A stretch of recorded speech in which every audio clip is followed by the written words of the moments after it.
Second year students, ये आप लोगों के लिए वीडियो है जो फिजिक्स का वीडियो है।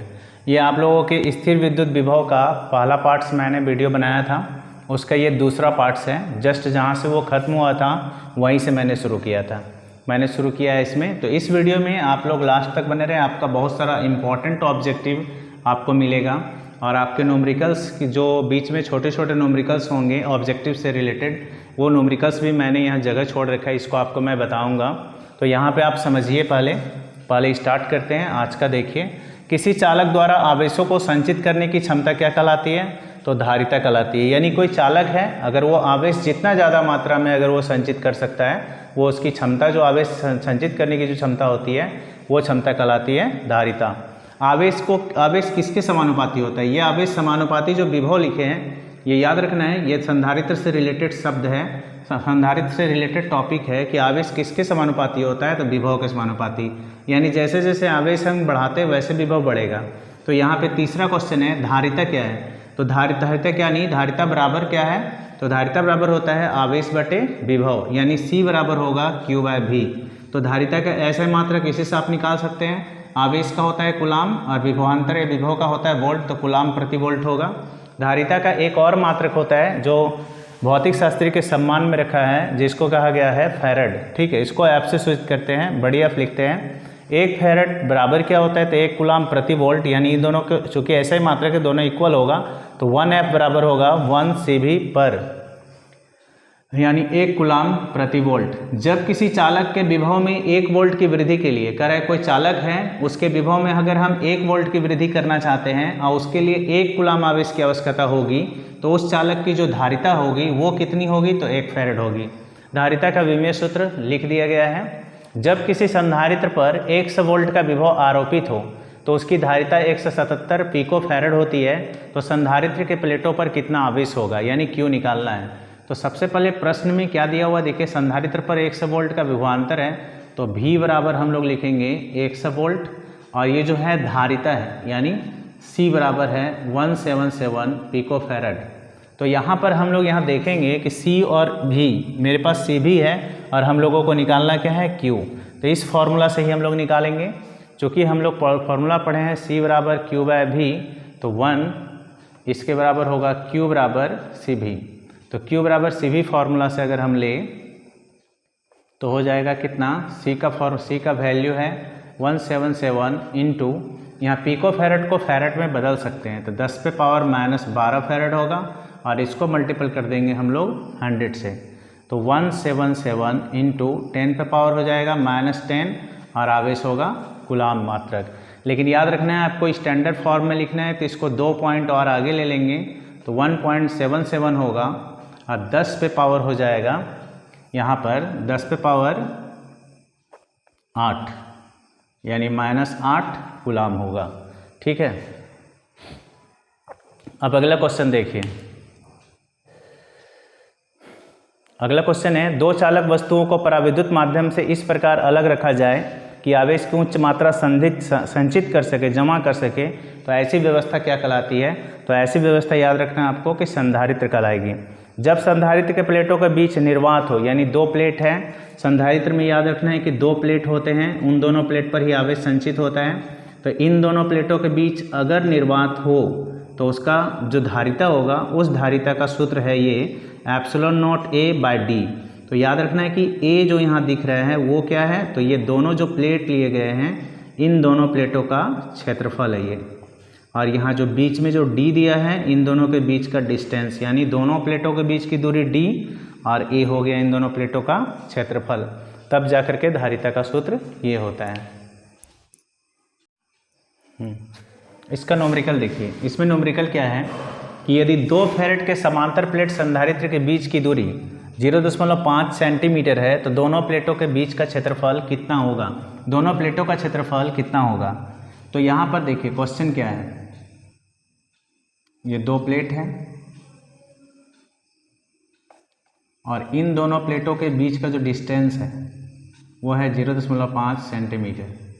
ठीक है, दोनों प्लेटों के बीच का डिस्टेंस यानी दूरी, और दोनों के बीच की जो धारिता दी हुई है वो 2 फैरड है, और हम लोगों को निकालना है प्लेट का क्षेत्रफल कितना होगा, यानी इन दोनों प्लेटों का क्षेत्रफल बराबर होता है, इसलिए एक प्लेट का निकालेंगे तो दोनों का निकल जाएगा। तो चूंकि हम लोग जानते हैं यहाँ पर कि निर्वात में अगर दोनों प्लेटों के बीच कोई गुटका रखा हुआ नहीं है या पराविद्युतांक रखा हुआ नहीं है, तो हम इन दोनों प्लेटों के बीच का जो धारिता है उसका फॉर्मूला लिख सकते हैं। चूँकि दोनों प्लेटों के बीच धारिता, तो अभी अभी C बराबर लिखे थे हम लोग epsilon nought A by D, ठीक है। तो यहाँ से हम फॉर्मूला पहले बना लेते हैं। तो एप्सिलॉन नॉट A इंटू बराबर हो जाएगा CD, तो A बराबर होगा CD बाय एप्सिलॉन नॉट, ठीक है। तो हमारे पास धारिता तो फैराड में दिया हुआ है, D यानी कि डिस्टेंस 0.5 सेंटीमीटर है, उसको मीटर में कन्वर्ट कर देंगे और एप्सिलॉन नॉट का मान रख देंगे, आ जाएगा। तो हम लोग प्रश्न से पहले लेते हैं। प्रश्न से C का मान है 2 फैराड और डिस्टेंस यानी कि 0.5 सेंटीमीटर है। इसको अगर हम मीटर में बदलें तो 0.5 गुना 10⁻⁻2 मीटर होगा। इसका दशमलव हटा दे तो 10 हो जाता है, यानी कि अगर आप शॉर्ट में और बनाना चाहें तो 0.5 को हम भाग देंगे 10⁻2 से और पॉइंट हटा देंगे तो एक जीरो और बढ़ जाता है, यानी 5 गुना 10⁻³ मीटर हो जाता है। और एप्सिलॉन नॉट का मान आप लोग जानते भी हैं 8.854 गुना 10⁻12 न्यूटन मीटर स्क्वायर पर coulomb square. Newton metre square पर कूलम स्क्वायर में क्या है कि यहाँ पर आपका माइनस हो जाएगा, इसके मात्रक में ये प्लस हो जाएगा, ठीक है। अब यहाँ देखिए आगे, अब इसी को हम लोग सॉल्व करते हैं। ए निकालना हम लोगों को, तो ए बराबर फॉर्मूला है वहाँ पे है CD बाय एप्सिलॉन नॉट। तो C का वैल्यू है 2 फैराड और D का मान है 5 गुना 10⁻³ एप्सिलॉन नॉट का मान है 8.854 गुना 10⁻12, ठीक है। अब इसका दशमलव अगर हम हटा दें 10⁻3 ऊपर चला जाएगा, तो ये दोनों तो कैंसिल हो जाएगा। तो ऊपर में हो जाता है 10 और नीचे हो जाता है 8854, ये ऊपर चला जाएगा तो 10⁻12 प्लस में हो जाता है। तो यहाँ 3 अंक है, यहाँ 4 अंक है, कुल मिला के 4 अंक से उसमें डिवाइड करना है। तो यहाँ हम लोगों को कम से कम इससे 3 जीरो और लेना होगा, तो नीचे हो जाएगा 8854। 3 ठो जीरो जब इससे ले लेते हैं तो 10⁻9 हो जाता है, ठीक। चूँकि ये एरिया है तो हम मीटर स्क्वायर बाद में भी दे सकते हैं, अभी भी दे सकते हैं, बाद में ही देते हैं। अब यहाँ क्या करेंगे हम लोग 8854 से डिवाइड करेंगे 10,000 को, तो यहाँ एक बार में भाग लगता है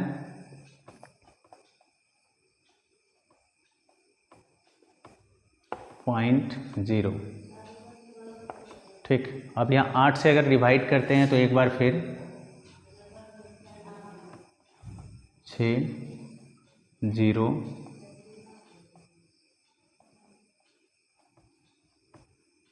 8 के 24 3 बार में 3 × 12 के 2 3 × 5 15 16 3 × 8 24 और 1 25 3 × 8 24 2 26, ज़्यादा हो जाता है। 3 × 12 के 2 3 × 5 15 16 3 × 8 24 25 3 × 8 24 2 26, ज़्यादा हो जाता है। तो हम लोग इसको 2 से भाग देते हैं। 2 × 6 8 2 × 5 10 2 × 8 16 1 17 2 × 8 16 और 1 17, ठीक है। तो यहाँ पे आंसर आ जाता है 1.12 × 10⁹ मीटर स्क्वायर, ठीक है। 1.12 × 10⁹ मीटर स्क्वायर, ठीक है। ये आपका आंसर हो गया। तो इसी तरीके से हम छोटे छोटा हम लोग न्यूमेरिकल इसमें बना सकते हैं और आप लोगों का ऑब्जेक्टिव भी कंप्लीट हो जाएगा। आगे देखिए, पराविद्युत गुटका युक्त संधारित्र की धारिता। इसका मतलब क्या है कि अगर कोई संधारित्र का 2 प्लेट है और इन दोनों प्लेटों के बीच हम एक गुटका रख दिए, ठीक, गुटका रख दिए। इस गुटके की मोटाई कितनी है, तो इस गुटके की मोटाई है T, ठीक है। और दोनों गुटकों के बीच का जो डिस्टेंस है, दोनों प्लेटों के बीच का डिस्टेंस हो गया D। तो और इस पराविद्युत पदार्थ का जो पराविद्युतांक है वो है K, ठीक। और प्लेट का क्षेत्रफल आप जानते ही हैं। तो ऐसी स्थिति में कह रहा है कि निर्वात में पहले जो हम लोग लिखते थे, पहले वाला जो हम लोग पढ़े सी नोट, तो सी नोट क्या है, ये सी नोट है निर्वात की स्थिति में धारिता, के पराविद्युतांक हो गया, टी पराविद्युत पदार्थ की मोटाई हो गई। तो ऐसे में कह रहा है कि अगर हम पराविद्युत गुटका रख देते हैं संधारित्र के बीच में तो उसकी धारिता क्या है, तो उसका फॉर्मूला ये है, ठीक है, C बराबर C note by 1 minus T by D into 1 minus 1 by K. अब संधारित्र के प्लेटों के बीच पराविद्युत गुटका रखने पर संधारित्र की धारिता में क्या परिवर्तन होता है, तो संधारित्र की धारिता में परिवर्तन क्या होता है कि इसकी संधारित्र की जो धारिता होती है वो वृद्धि हो जाती है, यानी संधारित्र की जो धारिता में वृद्धि हो जाती है, याद रखना है, यानी बढ़ जाती है। उसके बाद कह रहा है पराविद्युत वाले संधारित्र की धारिता और निर्वात वाले संधारित्र की धारिता का अनुपात क्या कहते हैं, अनुपात को क्या कहते हैं। तो यहाँ देखिए C जो है पराविद्युत वाले पदार्थ की धारिता ये है और निर्वात वाले जो संधारित्र है उसकी धारिता ये है, दोनों के अनुपात को पराविद्युतांक कहते हैं। ये बहुत इंपॉर्टेंट है ऑब्जेक्टिव में भी और ऐसे भी आप लोगों को जानकारी के लिए ज़रूरी है। संधारित्र के श्रेणी क्रम समूहन की जो तुल्य धारिता होती है तो 1/CS बराबर 1/C1 C2। n जो है n बता रहे हैं कि कितने संधारित्र ले सकते हैं, n 10 20 जो भी ले, आपका फॉर्मूला यही होगा। समांतर क्रम समूहन में जो तुल्य धारिता होती है वो फॉर्मूला होता है CP बराबर CP मतलब हो गया पैरेलल, CS मतलब सीरीज हो गया, तो C1 C2 C3 ... CN हो जाएगा, ठीक है।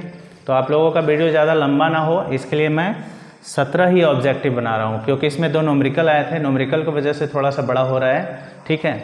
अगला ऑब्जेक्टिव जस्ट इसका पार्ट 2 बन चुका ही है, पार्ट 3 बनाएंगे, तो आप लोग तैयार रहिए। और अगर आप वीडियो लास्ट तक देखे हों तो अगर आपको अच्छा लगे तो ज़रूर लाइक कीजिए, क्योंकि अगर आप लाइक करेंगे तो हम मोटिवेट होंगे और मोटिवेट होते ही फिर नया वीडियो आपके सामने आएगा।